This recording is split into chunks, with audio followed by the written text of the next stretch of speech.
Sejam bem-vindos ao Emagreça da Teoria Prática. Aqui nós discutimos um conjunto de estratégias para você aprender a emagrecer. Eu sou Flávia Cunha, médica endocrinologista, e hoje eu selecionei um tema bem interessante para a gente conversar, que é metabolismo. Então a gente vai entender como o metabolismo influencia no emagrecimento.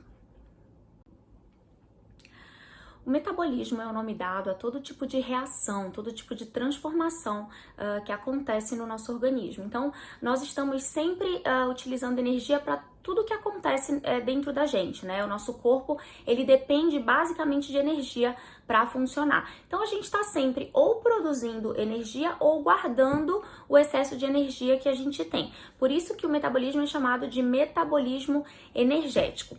Eu vou tentar simplificar essa ideia para você. Então, vamos imaginar uma casa. Quando a gente vai construir a casa, o que a gente precisa? A gente precisa de tijolo, a gente precisa de cimento. Então, a gente vai coloca um tijolo, aí coloca o cimento, gruda mais um tijolo, depois coloca um tijolo em cima, até que você vai subindo, você consegue fazer uma parede. E para demolir essa parede é exatamente o processo inverso. Então imagina que tem um trator que chega e que destrói essa parede. Então essa parede que você tinha construído, ela vai ser destruída e aí ela vai virar pedacinhos de tijolo e cimento que era aquela matéria-prima que você tinha usado para construir essa parede. E o nosso organismo funciona exatamente assim, né? Nós estamos sempre construindo ou destruindo paredes. Quando a gente constrói paredes, a gente chama esse mecanismo de anabolismo.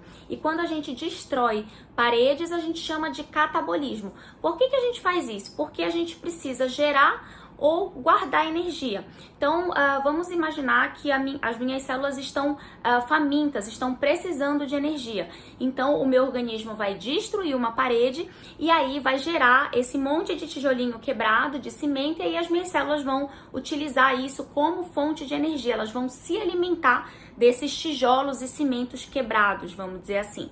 E o contrário também é verdade. Então, se o meu organismo recebe, por exemplo, um caminhão de tijolo e um caminhão de cimento, eu não vou precisar destruir nenhuma parede. Eu já tenho isso chegando para mim. Então, eu vou fazer o quê? Vou construir algumas paredes e o que eu não precisar, terminei de construir ali as minhas paredes, eu vou guardar isso no meu depósito, tá? Que é o que a gente faz, né? Quando a gente recebe muito alimento, eu uso aquilo que eu preciso de imediato e o resto eu guardo no meu depósito, que na verdade é o meu depósito de energia. E aí, dentro desse conceito de metabolismo, existe um conceito específico que eu gostaria que você conhecesse, que é o metabolismo de repouso, né? Ou taxa metabólica de repouso. Alguns chamam também de metabolismo basal, não são exatamente a mesma coisa, mas são muito parecidos, tá? Então, a gente vai usar meio que como sinônimo aqui, porque na prática isso não vai fazer tanta diferença para o que eu quero que você entenda nesse momento. Então, o que é esse metabolismo de repouso? É como se eu dissesse para você que o seu organismo ele tem um poder de demolição de 3 paredes por dia, por exemplo. Então, eu quero dizer que aconteça o que acontecer, o seu organismo ele vai conseguir demolir X paredes. Vamos imaginar que sejam 3 paredes por dia. Ou seja, não interessa o que você fizer, mesmo que você não faça nada, você vai ficar parado em repouso o dia inteiro, você vai gastar essa energia, você vai demolir essas 3 paredes, né? Então, isso significa o seu metabolismo de repouso. Trazendo aqui, né, pro real, é a quantidade de calorias que você gasta independente do que você faça, tá? Só para você manter as suas funções vitais, para você respirar, para o seu coração bater, para os seus órgãos vitais funcionarem, tá? Não entra aqui o que você se exercita, o gasto que você tem trabalhando, é o seu gasto basal, é o seu gasto de repouso. Então, imagine, né, trazendo a ideia ali da parede.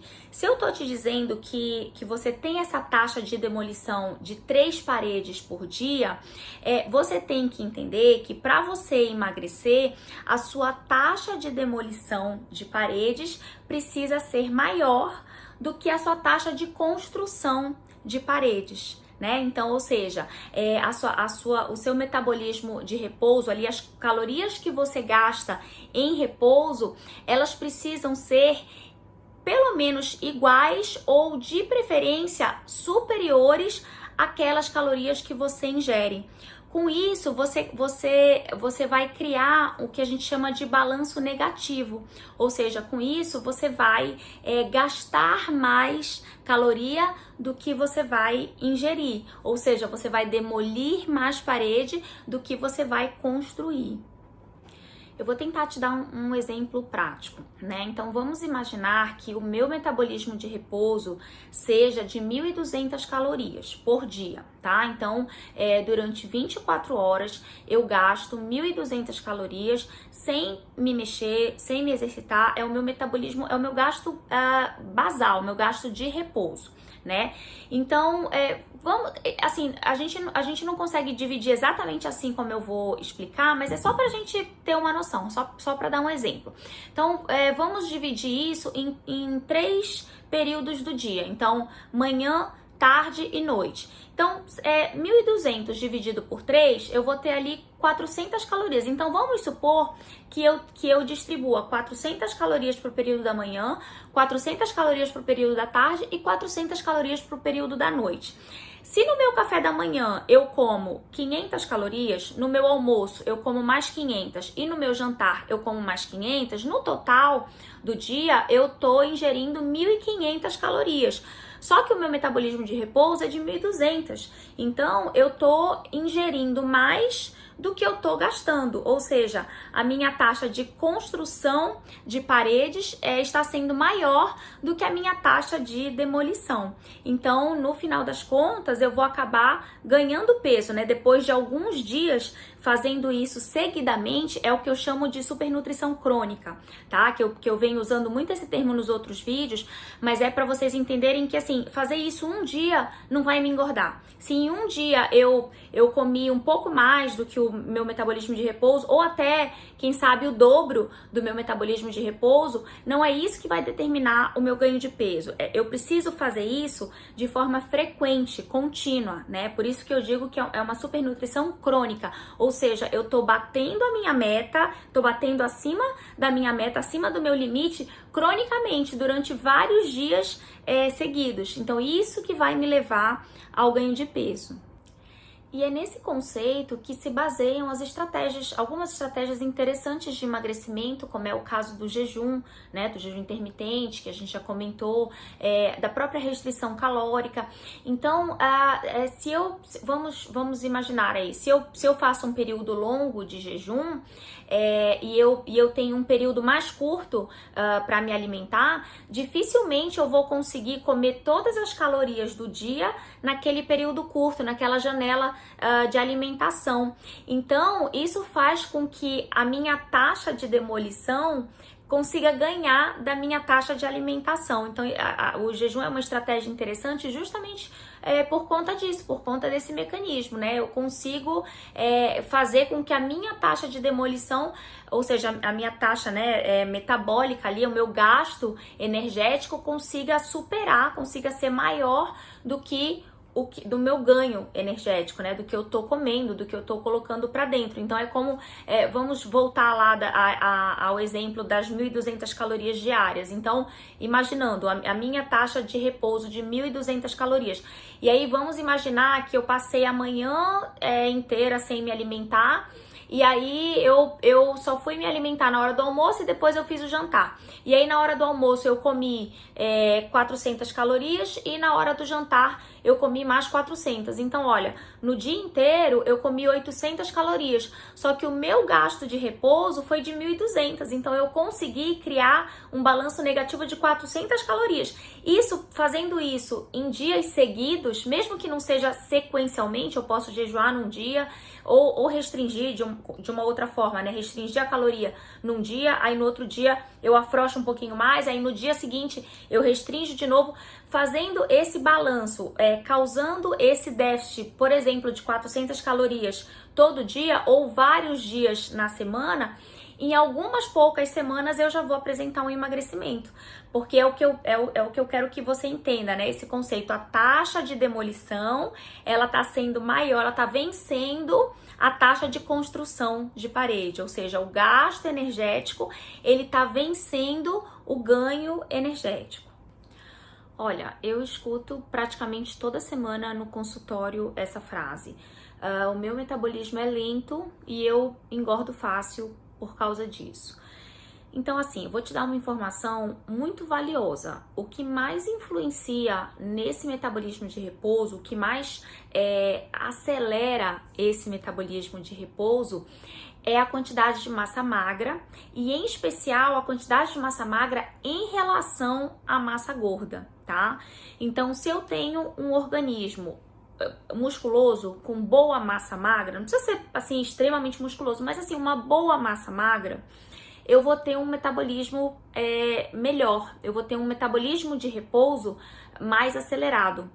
Se eu tenho um organismo com excesso de massa gorda, eu posso até ter uma massa magra normal, ou até às vezes alta, mas eu tenho muita massa gorda em relação à massa magra, ou seja, a massa gorda predomina sobre a massa magra naquele indivíduo, eu vou ter um metabolismo mais lento, né? Então, assim, uma relação direta, né? Quanto mais músculo, quanto mais massa magra eu tenho, e em especial, quanto mais massa magra em relação à massa gorda, ou seja, se eu tenho uma boa massa magra e uma massa gorda normal ou baixa, eu tenho um metabolismo mais acelerado. Claro que existem outros fatores, a gente vai comentar, outros fatores que também influenciam no metabolismo de repouso, mas não influenciam de forma tão forte quanto esse primeiro fator da composição corporal, né, da massa gorda e massa magra. Um dos fatores que também é muito citado, que eu escuto muito no consultório, é a idade. Né? Então eu escuto muito assim, eu percebo que o meu metabolismo não é igual a quando eu tinha 20 anos, a quando eu tinha 30 anos. Isso, por exemplo, uma mulher de 40, 50 anos. Realmente, né, à medida que a gente vai avançando na idade, o nosso metabolismo ele tende a diminuir por inúmeros fatores, inclusive um deles é por conta da diminuição de massa magra. Então, olha, outros fatores acabam caindo também aí na relação com a massa magra. Mas o fato é que os estudos descrevem que a cada 10 anos, ou seja, a cada década, a gente diminui mais ou menos uns 2% de metabolismo. Então, assim, para uns pode ser pouco, para uns pode ser muito, mas se a gente imaginar que o nosso metabolismo ele cai um pouquinho a cada 10 anos, então assim, né, talvez não seja uma queda tão considerável quanto a gente imaginava, né? Então, voltando a puxar a ideia da massa magra, que é o principal interferente.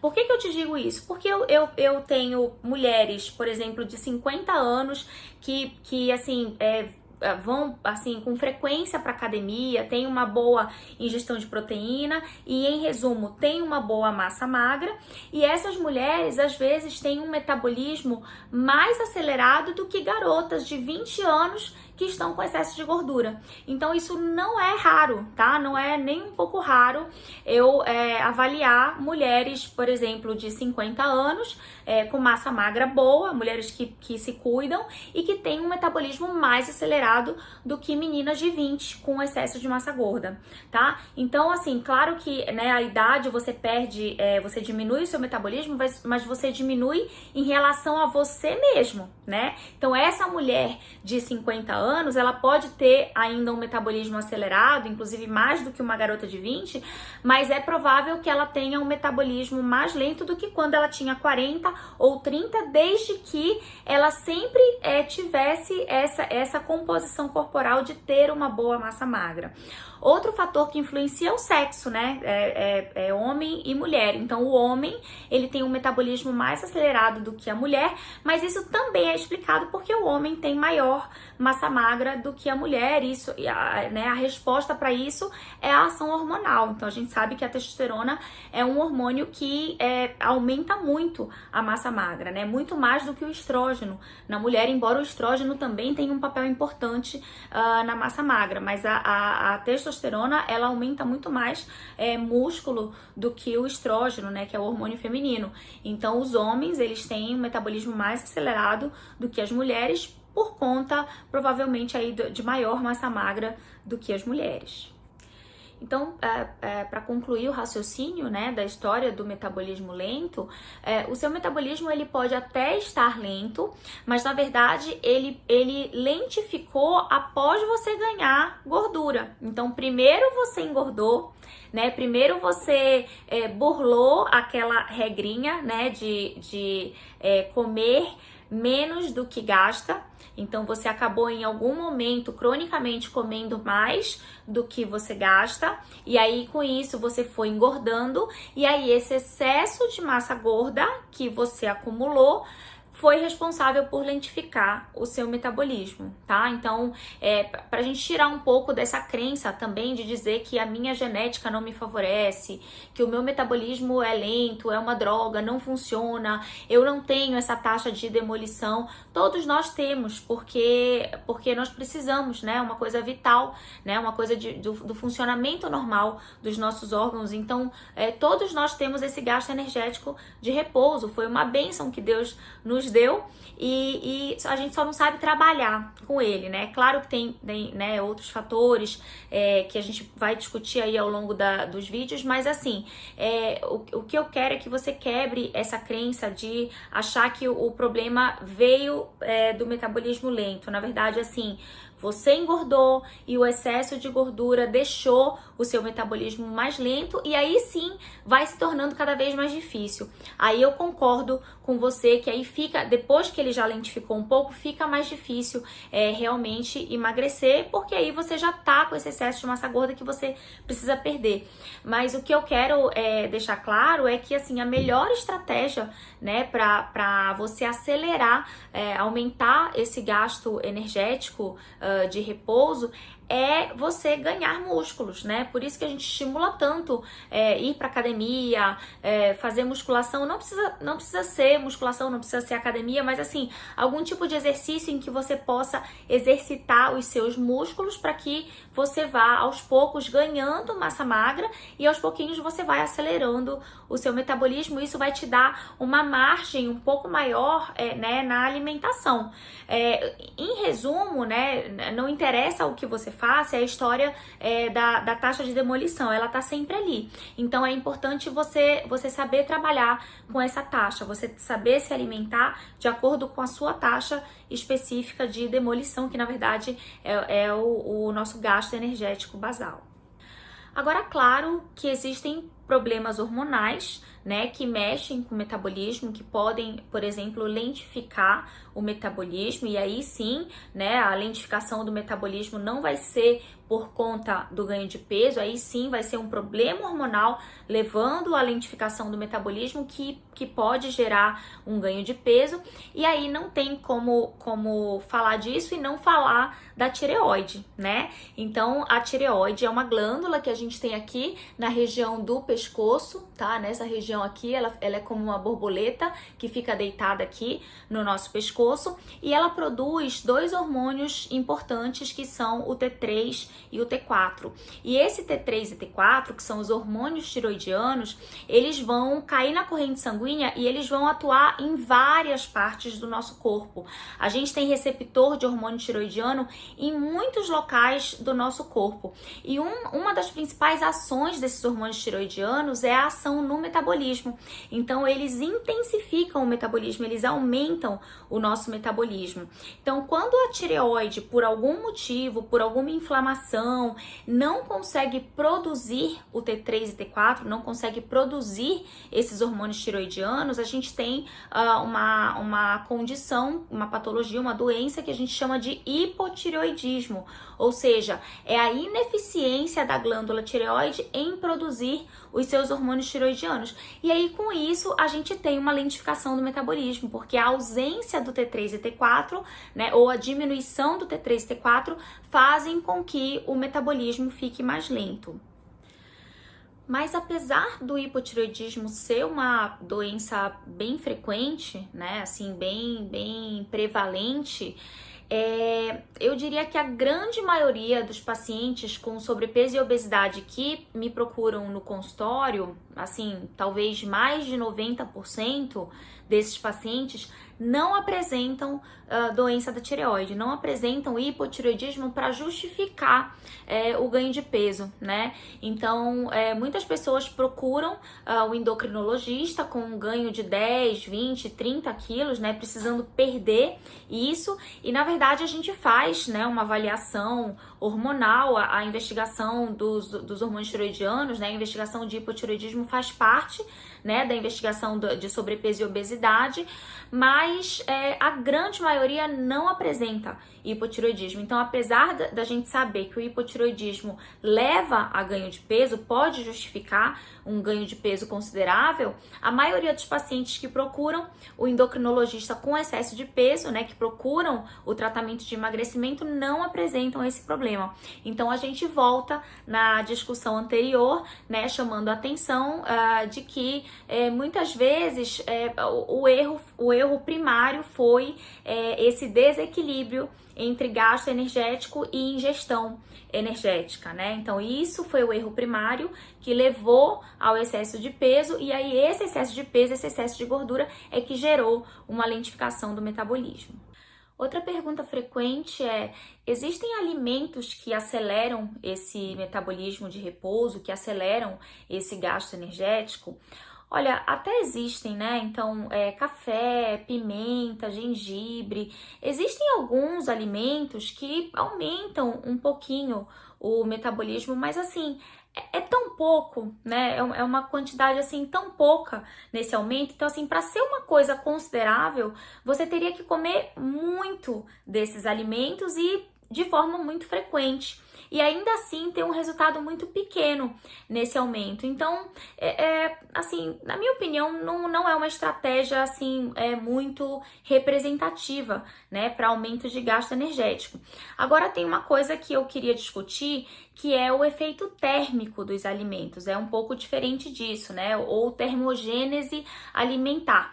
Então, existem alguns alimentos, né, que a gente acaba gastando mais energia para poder digerir, absorver e assimilar, né? Isso é chamado termogênese alimentar. Então, é o gasto energético que eu tenho para digerir, para metabolizar determinado alimento. Então, isso representa mais ou menos 10% do gasto energético total. Então, só para a gente entender, né? De tudo, porque a gente falou muito até agora do metabolismo de repouso, mas ele não é sozinho o único responsável pelo nosso gasto energético total. Então, de toda a energia que a gente gasta, a maior parte realmente é do metabolismo de repouso, né? Desse gasto energético de repouso, mas um pouco, uma quantidade ali considerável é da atividade física, é o gasto energético relacionado à atividade física, e uma pequena parte, em torno de 10%, é essa termogênese alimentar. Então, é aquela história, né? Quando a gente fala do gasto com atividade física, é aquela história de, por exemplo, se eu conseguir, se o meu gasto energético é responsável por demolir 3 paredes, aquele exemplo que a gente usou no início do vídeo, então se eu faço uma atividade física frequente, eu consigo de repente de 3 aumentar para 5 paredes. Então essas 2 paredes a mais que eu tô demolindo, elas são por conta da minha atividade física, né? Do meu gasto energético com a atividade física. E aí, além do repouso e além da atividade física, eu ainda tenho esse gasto, né? Mais ou menos 10% aí desse gasto com a termogênese alimentar, que é o que o meu organismo gasta para metabolizar, né? Para absorver, para assimilar determinados alimentos. E aí acho que vale muito a pena a gente comentar aqui os alimentos que mais aumentam, que mais provocam esse gasto energético. Aí sim, eu acho que é uma coisa que vale a pena investir, que são as fibras. Então, tudo que tem fibra, alimentos crus, justamente porque tem mais fibra. Então, né, a ideia de comer, por exemplo, uma salada crua é mais interessante do que uma salada cozida, justamente porque você vai gastar mais energia para metabolizar esse cru, né, esse essa fibra, então você vai aumentar de alguma forma aí o seu gasto energético, e as proteínas, né? Então as proteínas, elas têm um efeito térmico maior do que os carboidratos e as gorduras. Então é interessante também, né, ter essa consciência de que existem alguns alimentos que, além de outros benefícios por si só, ainda aumentam o gasto energético para metabolizá-los. Então acho que é uma coisa interessante aí da gente lembrar. Inclusive, a estratégia, né, de comer de 3 em 3 horas, ela se baseia um pouco, né, nessa ideia de você tá sempre ativando o metabolismo. Então, por muito tempo, defendeu-se a ideia de que comer a cada 3 horas teria esse benefício, né, de você tá sempre ali ativando o metabolismo por conta do efeito térmico, né, dessa termogênese alimentar. Mas, assim, uma coisa que a gente tem que considerar é que essa termogênese, ela é responsável só por 10%, né, de todo o gasto energético. Então, assim, pesar na balança se vai valer a pena, né? E a outra ideia interessante da história de comer a cada 3 horas é que é justamente você não chegar com uma fome absurda na refeição seguinte e aí acabar perdendo ali o time, né? E acabar comendo muito a mais, se descontrolar e comer muito a mais do que teoricamente você necessitaria.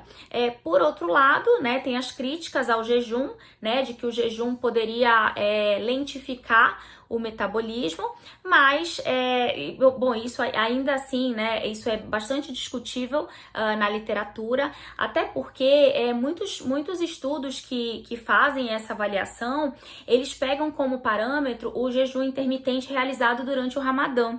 E a gente sabe que, né, durante essas práticas religiosas, muitas vezes se inverte o momento de se alimentar. Então, muitas vezes eles, né, se alimentam durante a noite, então já não dormem direito, e aí, olha, vários outros fatores que acabam influenciando, né, diretamente no metabolismo. Então, o fato de você não dormir, o fato de você comer à noite, que é um momento em que o seu organismo não estaria preparado para comer e sim para descansar, né? Então, tem toda uma mudança hormonal. Então, assim, muitas críticas, né, a essas avaliações, a esses estudos que fazem esse tipo de avaliação. Então, isso ainda é uma discussão grande na literatura, mas o que eu quero pontuar aqui é que, na verdade, assim, independente da estratégia que você use, o que mais importa, o que vai ser o dogma principal, o dogma número 1 você precisa, para emagrecer, você precisa ingerir menos do que você gasta. Então, por isso que eu quis trazer esse tema, né, de metabolismo, porque eu acho que é a primeira coisa que a gente tem que conhecer, né? Então, conhecendo o nosso gasto energético total e sabendo que do nosso gasto energético total, o principal fator é o metabolismo de repouso. Conhecendo o nosso metabolismo de repouso e sabendo que ele precisa ser de preferência superior à minha ingestão energética, eu acho que isso é o primeiro passo para que a gente possa traçar uma estratégia boa e efetiva de emagrecimento. Então esse é o dogma que eu gostaria que ficasse na sua cabeça, né? Independente da estratégia que você vai usar, se você vai fazer jejum para poder justamente ter uma janela menor e facilitar, né, você conseguir comer menos calorias do que você gasta, ou se você vai comer a cada 3 horas, mas fazendo pequenas refeições, justamente para na somatória de tudo, que isso dê dentro, né, do seu metabolismo energético de repouso, ou seja, que ele fique igual ou menor do que o seu metabolismo de repouso, independente da estratégia que você use. O que eu quero que você entenda é o que entra no organismo, na forma de energia, tem que ser menor do que o que é gasto, do que o seu gasto energético total.